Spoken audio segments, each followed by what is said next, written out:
నల్గొండ జిల్లా చెండూరు మండలంలోని 2 సంవత్సరముల వరకు ప్రతి నెల 22 మంది నిరుపేదలకు ఒక్కొక్కరికి 1000 రూపాయల విలువ చేసే నిత్యావసర సరుకుల పంపిణీ చేయాలనే లక్ష్యంతో ట్రాస్మా జిల్లా అధ్యక్షుడు గాంధీజీ విద్యా సంస్థల చైర్మన్ డాక్టర్ కోడి శ్రీనివాసులు ఈ సంవత్సరం జనవరి నెల 1వ తేదీన ప్రారంభించిన గాంధీజీ ఫౌండేషన్ ఆధ్వర్యంలో నిరుపేదలకు నిత్యావసర సరుకులు పంపిణీ కార్యక్రమం నాడు స్థానిక గాంధీజీ విద్యా సంస్థల యందు 10వ నెల నిత్యావసర సరుకులను పంపిణీ చేశారు.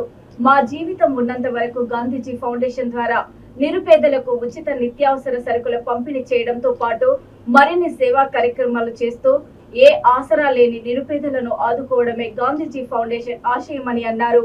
ఈ కార్యక్రమంలో గాంధీజీ స్కూల్ ప్రిన్సిపల్ సత్యనారాయణ మూర్తి, వెంకటేశ్వర్లు, రమేష్, బోడ యాదయ్య, రుషిపాక యాదగిరి, బోడ విజయ్, గోపి తదితరులు పాల్గొన్నారు.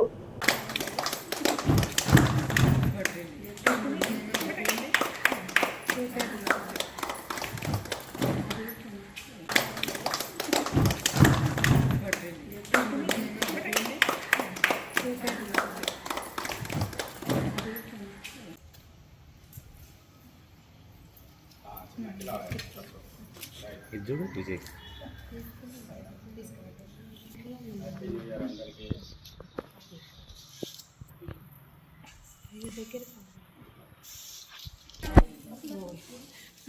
తినిపోయాను నీకు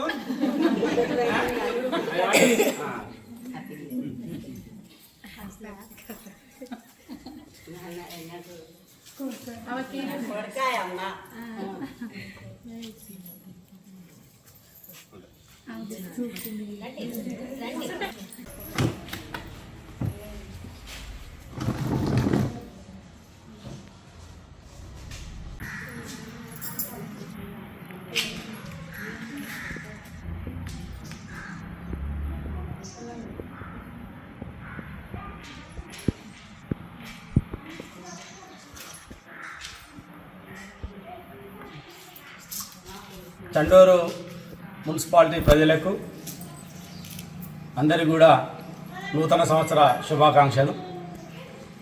గాంధీజీ ఫౌండేషన్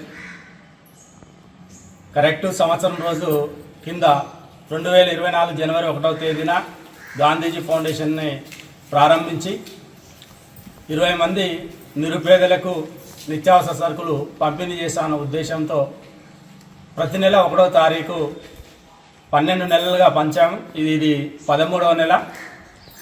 మరి ఈ నిత్యావసర సరుకుల్ని ప్రతి నెల మొదటి తేదీన మరి వీళ్ళందరికీ కూడా పేదవాళ్ళకు ఇవ్వడం జరుగుతుంది. ఫౌండేషన్ ఉద్దేశం, మా ఫౌండేషన్లో ఇప్పుడు ఉన్నటువంటి 22 మందిలో చాలామంది అందరూ కూడా నిరుపేదలే. వాళ్ళకు కూతురు లేకుండా, కుమారులు లేకుండా, భర్తలు చనిపోయి ఒంటరిగా ఉంటూ నిరుపేద స్థితిలో ఉంటూ కష్టించి పని చేయలేనటువంటి స్థితిలో ఉండి వాళ్ళు తిండి కూడా చాలా బాధపడుతున్నటువంటి వారిని ఈరోజు గాంధీజీ ఫౌండేషన్ ఎంచుకొని దత్తత తీసుకొని వాళ్ళందరూ కూడా ప్రతి నెల వాళ్ళకు అవసరమయ్యేటటువంటి నిత్యావసర సరుకులను అందిస్తుంది. భవిష్యత్తులో కూడా ఈ ఫౌండేషన్ ద్వారా ఇంకా కొంతమందిని పెంచేసి ఇంకా మరిన్ని సేవలు పేద ప్రజల్లోకి తీసుకురావాలన్న ఉద్దేశంతోనే ఈరోజు మా కుటుంబం మరొక నిర్ణయం తీసుకొని పనిచేస్తూ ఉంది. నిజంగా మాకు చాలా సంతోషంగా ఉంది. వీళ్ళు ఎటువంటి ఆసరా లేకుంటే మేమే వాళ్ళకు ఒక కూతురు కుమారులాగా మా ఫ్యామిలీ వాళ్ళకు సేవ చేయడం మహాభాగ్యంగా నేను ఈరోజు అనుకుంటున్నాను. ఈ ఉద్దేశం, మా ఉద్దేశం ఏంటంటే మనకు ప్రపంచంలో అయినా సమాజంలో చాలామంది డబ్బులున్న వాళ్ళు ఉన్నారు. మరి డబ్బులున్న వాళ్ళు మరి పోయేటప్పుడు తీసుకుపోయేది ఏమీ లేదు. మనము డబ్బులున్న వాళ్ళు ఇటువంటి నిర్భాగ్యులని, పేదవారిని ఆదుకోవాలి.